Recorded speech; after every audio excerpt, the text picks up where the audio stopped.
चुनाव का दंगल है और जाहिर तौर पर रामपुर और आजमगढ़ के लोकसभा के उपचुनाव को लेकर प्रचार में सबने पूरी ताकत झोंक दी है। 23 जून को मतदान होगा और 26 जून को परिणाम सामने आ जाएगा कि जनता ने किसको जिता करके भेजा है। कभी अंसारी परिवार से दूर दिखने की कोशिश करने वाली समाजवादी पार्टी को अब आजमगढ़ के उपचुनाव में अंसारी परिवार की याद आ रही है। यानी कि अगर यह कहें कि समाजवादी पार्टी की साइकिल को अंसारी परिवार में ही जीत नजर आ रही है, जीत दिख रही है, तो गलत नहीं होगा। उपचुनाव प्रचार के दौरान समाजवादी पार्टी के प्रत्याशी धर्मेंद्र यादव को न सिर्फ मुख्तार अंसारी के परिवार की याद सता रही है, बल्कि अंसारी परिवार पर हो रही कार्रवाई को गलत तक ठहरा रहे हैं। यानी कि मानते हैं कि मुख्तार अंसारी पर जो कार्रवाई हुई है वो गलत हुई है। अब सवाल यहीं से खड़ा होता है कि आखिर अपने गढ़ में समाजवादी पार्टी को अंसारी परिवार की भला याद क्यों आई है, वो भी चुनाव के वक्त में। क्या मुस्लिम वोट के लिए माफिया के साथ और उनके परिवार के साथ यारी हो रही है? इसी पर हम चर्चा करेंगे, लेकिन उससे पहले आप इस रिपोर्ट को देखिए।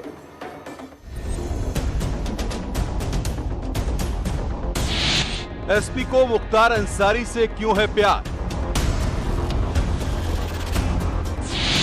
एसपी को आजमगढ़ में याद आया अंसारी परिवार। और जिस तरीके की भारतीय जनता पार्टी के लोग हमले कर रहे हैं, जिस तरीके के षड्यंत्र कर रहे हैं, जिस तरीके से आदरणीय आजम साहब से लेके अगर बगल में चले जाए मोहम्मद अंसारी जी के परिवार से लेके जिस तरीके से हमारे लोगों के ऊपर हमले हो रहे हैं, इन हमलों का मुंहतोड़ जवाब देने का काम आजमगढ़ के लोगों आपको इस मौके पे करना है साथियों। एसपी की मुस्लिम वोट के लिए माफिया से यारी।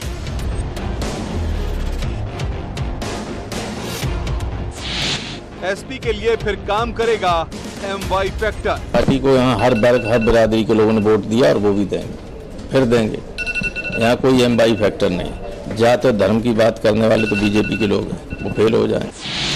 उपचुनाव में SBSP कितना डालेगी असर? हम लोगों ने यहाँ से धर्मेंद्र यादव जी को चुन के भेजेंगे तो दिल्ली की पंचायत में जवान ललकार करके बिजली के बिल माफी के सवाल पे, जातिवार जनगणना के सवाल पे, एक समान अनिवार्य फ्री शिक्षा के सवाल पे, गरीबों का फ्री इलाज के सवाल पे वहाँ दहाड़ करके बोलेगा। तब वहाँ की सरकार की नींद खुलेगी, तब वो बात फिर प्रदेश सरकार को, हम यहाँ डटे हुए हैं, प्रदेश सरकार से हम लड़ रहे हैं और देश की सरकार से धर्मेंद्र जी लड़ेंगे। कांग्रेस पार्टी ने उपचुनाव न लड़ने का फैसला किया है।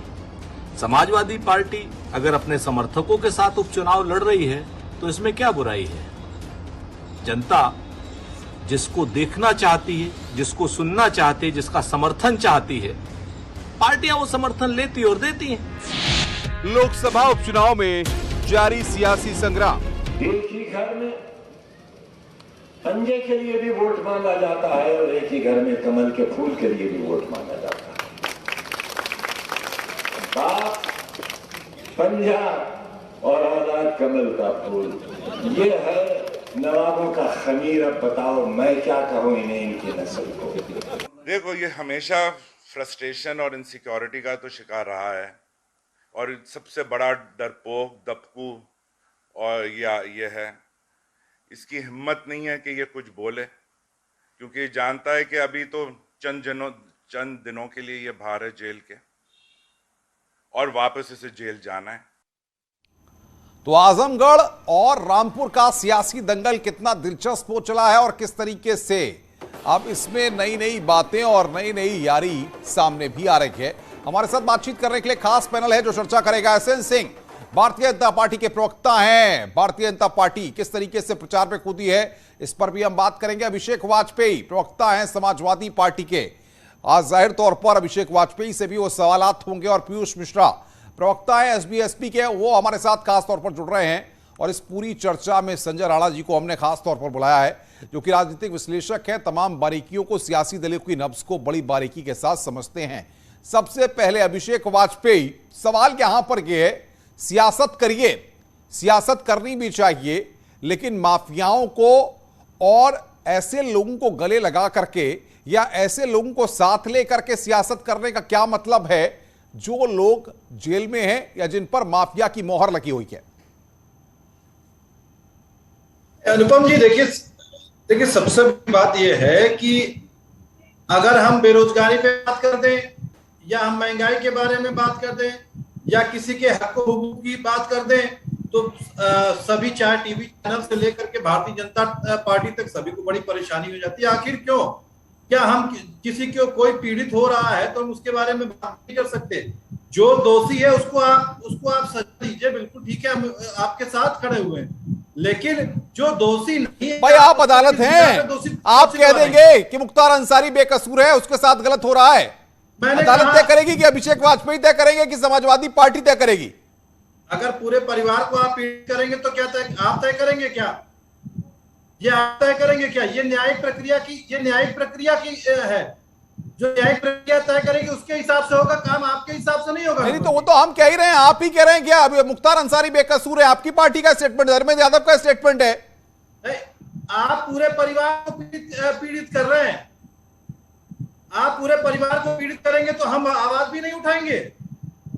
एसएन सिंह साहब, सवाल यह है कि भारतीय जनता पार्टी पूरे परिवार को प्रताड़ित कर रही है, इसीलिए मुख्तार के परिवार से और मुख्तार अंसारी के साथ जो है समाजवादी पार्टी को और धर्मेंद्र यादव जी को खड़ा होना पड़ रहा है। की अनुपम जी पुरानी आदत है, आज थोड़े न खड़े हुए हैं। अपराधियों के साथ तो हमेशा से खड़े रहे हैं। जब इनकी सरकार थी उस समय भी मुख्तार अंसारी ने तांडव मचाया उसी मऊ में, और इनके साह पे मचाया। 300 असलहों के साथ 5 दिन तक तांडव किया। और छोड़ दीजिए, जो लोग बम ब्लास्ट करते हैं अयोध्या में, काशी में, लखनऊ में, रामपुर में जो हमला करते हैं, उनको भी सरकार में आते ही छोड़ देते हैं। अनुपम जी, इनकी तो चर्चा नहीं करनी है। मैं तो ये कह रहा हूं कि एक तरफ अंधकार है, एक तरफ हाहाकार है, दूसरे तरफ विकास की बहार है और जनता का प्यार है। आप देखिएगा बड़े अभिषेक जी, इन्होंने तो बाकायदा एक शायरी भी गढ़ दी। एसएन सिंह साहब तो शायर हैं, उन्होंने शायरी भी गढ़ दी। आपकी अपनी विकास की गंगा बह रही है, उसके अलावा कहीं विकास की गंगा नहीं बह रही है। विकास का काम किया होता तो विकास दिख रहा होता। कहिए आपका स्वयं का विकास भाई दिखाइए एसएन सिंह, आप अपना विकास को दिखाइए। इनको तो माफिया नजर आते हैं। तो बताइए, ये बाई इलेक्शन है, ये बाई इलेक्शन है, यहाँ जनता ये जानती है कि किसको हम मत देंगे और किसके पास पावर है। जनता ये जान रही है कि अगर इनके सांसद जीत भी जाएंगे तो डबल इंजन की सरकार का लाभ उसको नहीं मिलेगा।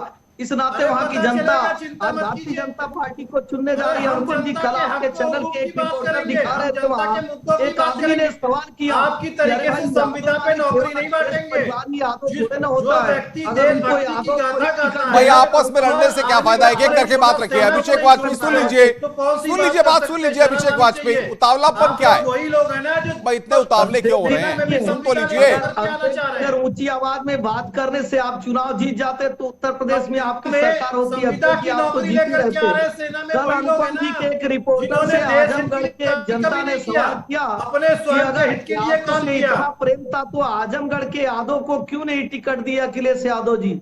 क्या हम यादव को ही यादव मानेंगे? क्या हम यादव नहीं है? मैं पीयूष मिश्रा के पास आऊंगा भाई, ऑडियो डाउन करिए सबके।